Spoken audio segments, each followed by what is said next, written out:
It's no secret that Dragon Ball fans love seeing the mightiest fighters get together and pummel the ever-living senzu beans out of each other. If you're not into that kind of thing, then why watch the show? Today we're going to take a look at some of the most terrifying and powerful members of the Frieza Force. But that's not all. We'll also go over the worst members of the crew who really deserve to be fired, preferably straight into the sun.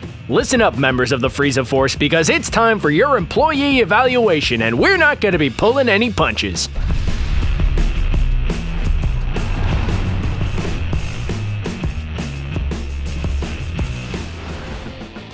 Frieza is absolutely cruel, merciless, and powerful.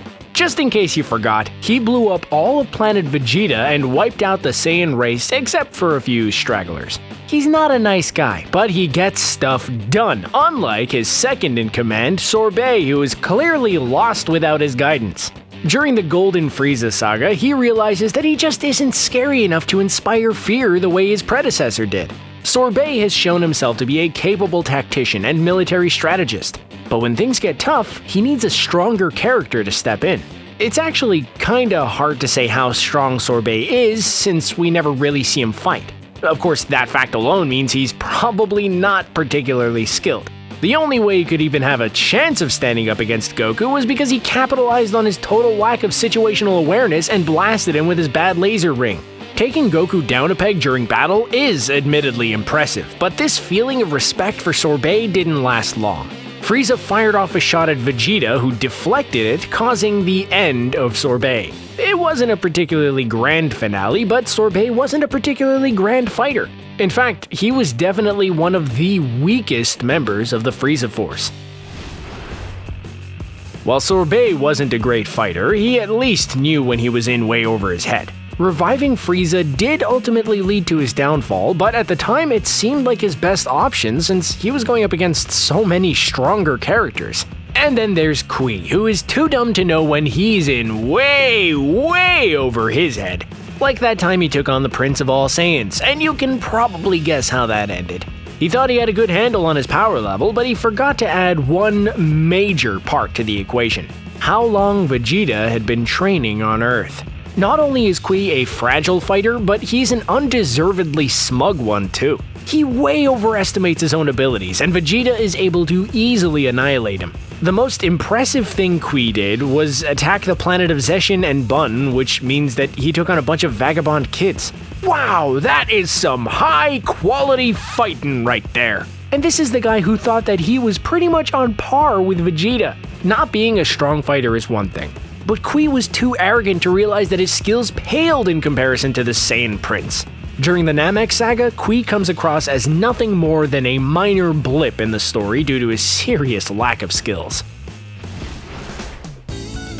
What is up with all the nearly powerless second-in-commands in the Dragon Ball universe? Frieza's backup Sorbet was a total pushover, and Ginyu's main man Jace isn't much better. Despite having the pretty cool nickname Red Magma, his fighting style isn't so hot. He's a member of the Ginyu Force, and of course he let this affiliation go right to his head, filling him to the brim with totally unjustified overconfidence. Really, the only thing he's good at is striking a pose, and that also happens to be his top priority. Even when Vegeta takes out Goldo, Jace is only worried that poses are gonna look silly. Yes, because before that they were just the absolute picture of dignity. When he finally gets the chance to fight Goku, Jace gets way too focused on his opponent's power level, which Goku unleashes at the moment he attacks. Clearly, Jace wasn't aware of Akira Toriyama's disdain for those who focus on power levels because he ends up getting sidelined when Captain Ginyu gets involved. Even when his scouter indicates that Vegeta is way stronger than him, Jace decides to go for it anyway and gets absolutely annihilated. Some fights in Dragon Ball Z make you hold your breath, but this clash of warriors was over before it began due to Jace's frailty.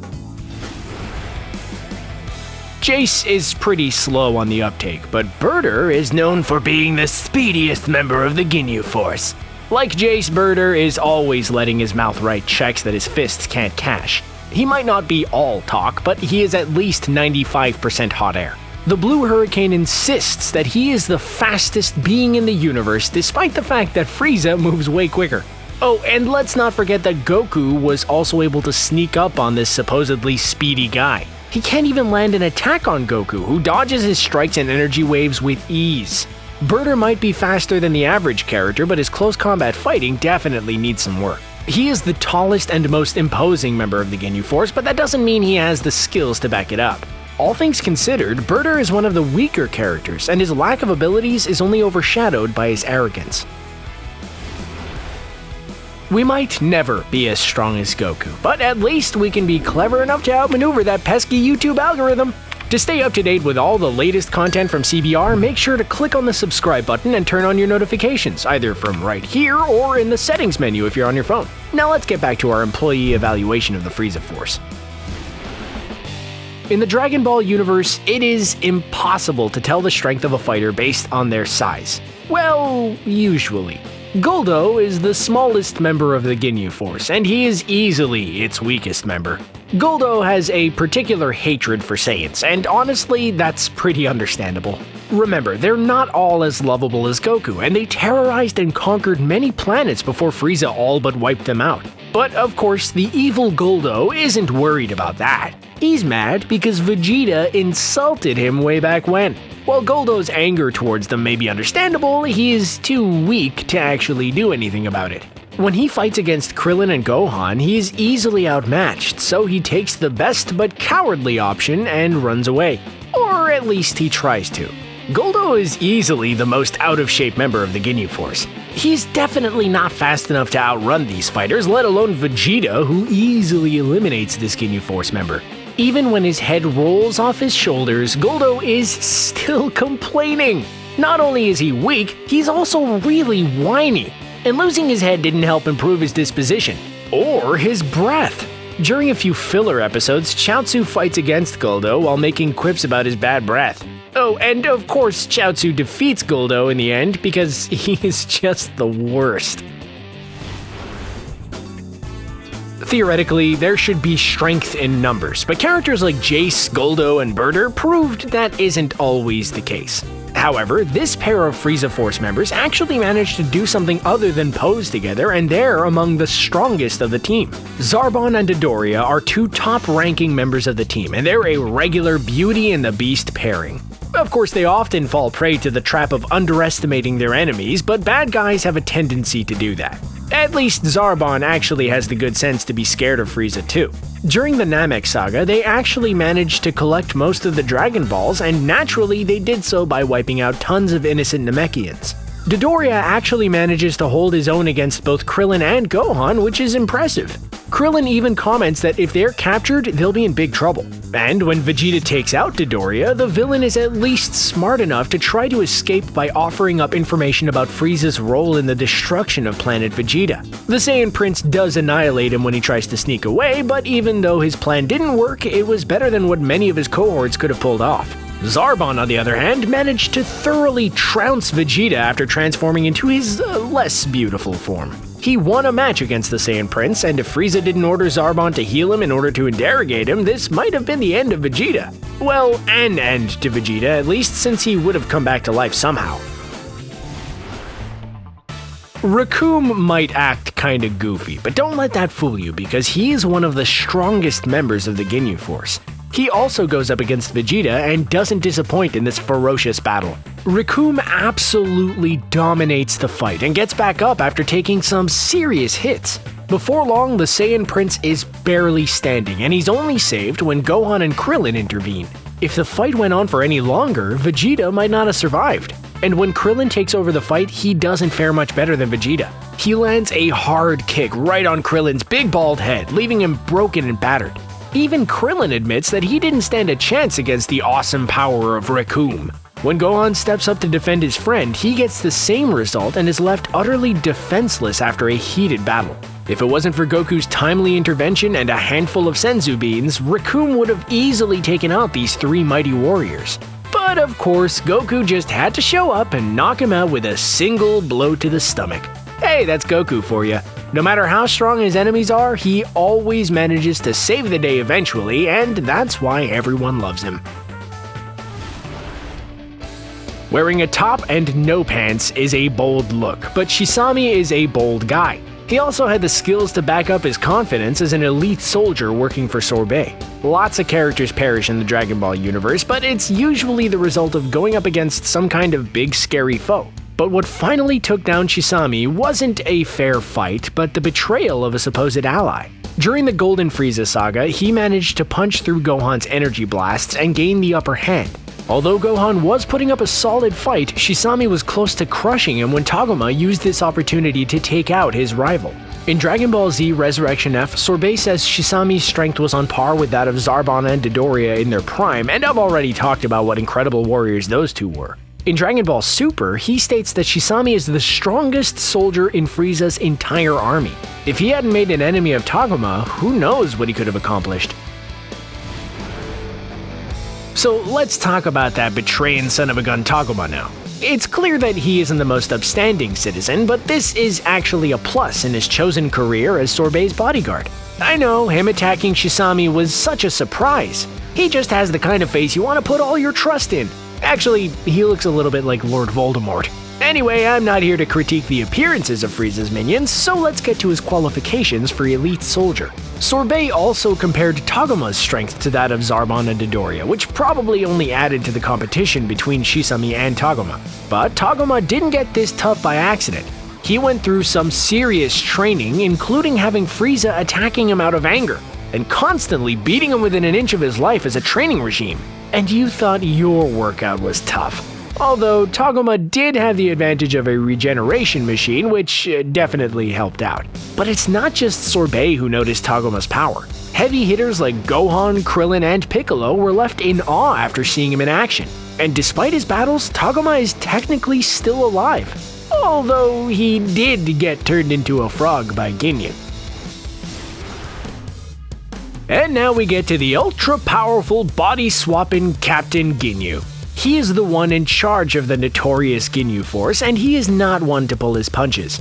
In addition to more traditional skills, he also has the special talent of being able to swap bodies with others, which definitely comes in handy. Well, for him, not so much for his opponents. While he was fine with letting his allies test their skills against the likes of Krillin, Gohan, and Vegeta, he stepped up when it was time to fight Goku. In fact, when Jace tries to help, Ginyu chastises him for interfering with the battle.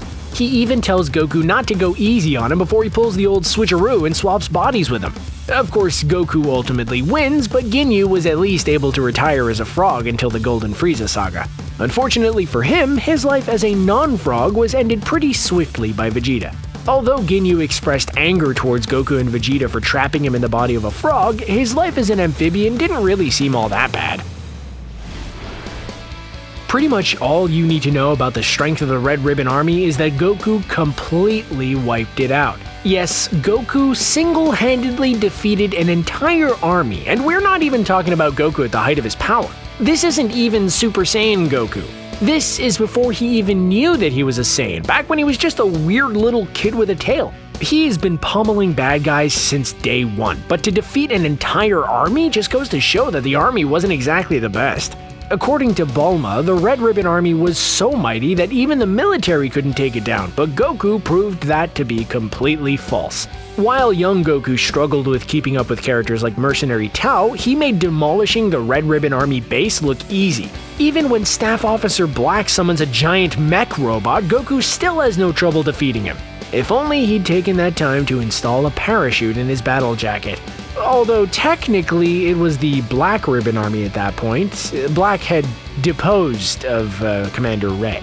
Okay, let's give a little bit of credit where it's due. Fighting against the members of the Red Ribbon Army who were also after the Dragon Balls was a great mission for a very young Goku who had only recently left the home he once shared with Grandpa Gohan. This group of soldiers had a devastating effect on average humans in the Dragon Ball universe.